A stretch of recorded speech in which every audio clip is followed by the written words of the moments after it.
Assalamualaikum warahmatullahi wabarakatuh. Saya Asti Septiana. Saya ibu rumah tangga dengan segala keterbatasan saya dalam ilmu, informasi, pengalaman. Namun tetap tidak ingin membatasi mimpi-mimpi dan harapan saya, terutama dalam isu penanggulangan HIV dan AIDS. Masih di rumah aja. Saya masih terus di rumah aja. Masih nggak bosen tetap di rumah aja. Karena pada dasarnya rasa bosan, kalau kita bosan itu bukan persoalan tentang objeknya, tapi tentang cara berpikir kita, cara pandang kita. Jadi walaupun di rumah terus, di rumah aja, ya oke lah sesekali belanja keperluan dapur untuk anak-anak dan suami. Tapi saya nggak bosan di rumah aja. Entah itu kadang memasak, kadang beberes, yang mungkin nggak beres-beres, kadang menyanyi, masak sambil nyanyi, atau ya nonton film. Jadi ya walaupun karena masalah pandemi COVID-19 membuat setiap orang harus di rumah aja seperti saya ini, nggak akan menghentikan langkah kita untuk berkarya. Walaupun di rumah aja, saya tetap ingin selalu berbagi informasi. Dan untuk hari ini yang ingin saya bahas tentang bisa nggak sih kita mencapai salah satu dari 3-0, yaitu zero kematian karena AIDS. Ada 3-0 kan ada 3 ya, zero infeksi baru, zero stigma dan diskriminasi. Yang ketiga adalah zero kematian karena AIDS. Bisa nggak zero kematian karena AIDS ini benar-benar zero, benar-benar nggak ada? Bisa, saya yakin bisa. Insya Allah, bismillah, saya tetap yakin bisa. Bisa karena memang yang AIDS disebabkan oleh HIV, virusnya memang HIV. Tapi AIDS itu sendiri bisa ditiadakan. Antara lain adalah dengan mencegah masuknya infeksi oportunistik atau IO atau penyakit-penyakit yang sering masuk ke tubuh orang dengan HIV.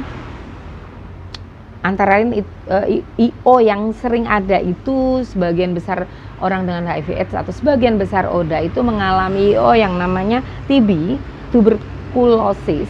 Lalu ada infeksi usus yang biasanya terus diare, menyebabkan diare berkepanjangan.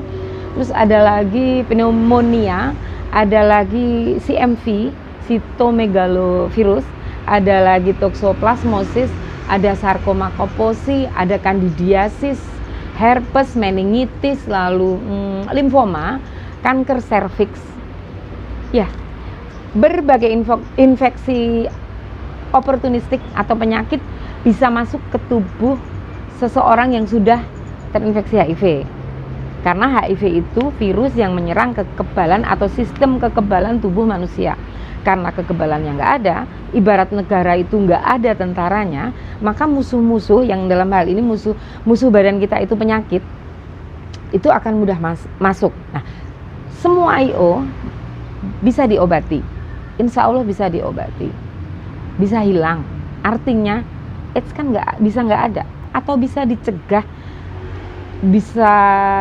bisa dihilangkan. Ya, antara lain dengan deteksi dini, dan yang kedua itu dengan kalau misalnya dia dideteksi atau dites HIV itu ternyata memang positif HIV, segera melakukan terapi ARV. Yang ketiga adalah ketika sudah terapi ARV, menjaga benar-benar patuh atau menjaga kepatuhan ARV atau pengobatan HIV-nya. Insya Allah dengan ketiga hal tersebut akan bisa mencegah tahap AIDS. Pemerintah sendiri memiliki program yang namanya 90-90-90. 90 di sini artinya adalah 90% estimasi ODA itu sudah mengetahui status HIV-nya, status HIV positifnya. 90% dari yang mengetahui status tersebut mulai terapi ARV atau pengobatan antiretroviral. Lalu yang ketiga, 90% dari yang melakukan terapi pengobatan tersebut, hasilnya ada hasil tes viral load-nya undetectable atau tidak dapat terdeteksi. Kendala yang dihadapi untuk mencapai 90% tadi adalah tes HIV. Tes HIV itu bagi masyarakat kita bukan merupakan kebutuhan mendasar. Jadi bukan, mereka merasa belum perlu untuk, mungkin orang akan lebih mudah melakukan cek kesehatan yang lain, mereka lebih bisa. Tapi untuk tes HIV atau tes darah untuk mengetahui status HIV-nya, itu masyarakat sebagian besar merasa itu belum menjadi kebutuhan dasarnya. Lalu kendala lain adalah biasanya orang yang diketahui status HIV-nya harus melakukan terapi ARV, tapi ada yang udah ketakutan duluan atau tidak mau untuk melakukan terapi ARV. Kendala yang lain lagi adalah tingkat kepatuhan terapi ARV yang rendah. Jadi ODA yang sudah terapi ARV, ada yang putus obat, tidak melanjutkan lagi pengobatannya, dan itu termasuk bagian dari hambatan dalam mencapai 90 tadi. Di Indonesia, estimasi ODA ini sekitar 600.000 lebih. Kalau untuk estimasi ODA yang 600.000 lebih itu berdasar data Kemenkes. Kalau data dari WHO, orang dengan HIV/AIDS ODA yang di seluruh dunia itu sekitar, informasi terakhir itu sekitar 35 juta lebih. Kembali lagi mengenai target pemerintah, target Kemenkes dalam isu penanggulangan HIV/AIDS tentang 3-0 dan 90 yang sudah kita bahas tadi, semoga itu semua bisa tercapai, bukan hanya pemanis dalam isu penanggulangan HIV dan AIDS. Sebab hidup orang dengan HIV, hidup orang dengan AIDS itu nggak manis. Tapi saya sering bilang sama teman-teman atau di komunitas ODA, toh pun hidup ini sudah nggak manis, ya sudahlah.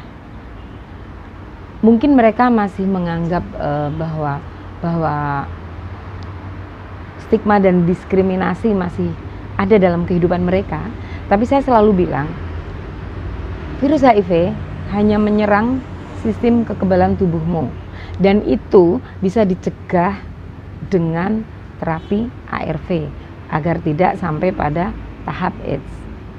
Tapi tidak menyerang kepercayaan dirimu, tidak akan membatasi mimpimu, langkah-langkahmu. Sebab siapapun berhak untuk menjalani hidup, menikmati hidup, dan mensyukuri hidup ini, apapun virus yang ada di dalam tubuh kalian. Terima kasih. Wassalamualaikum warahmatullahi wabarakatuh.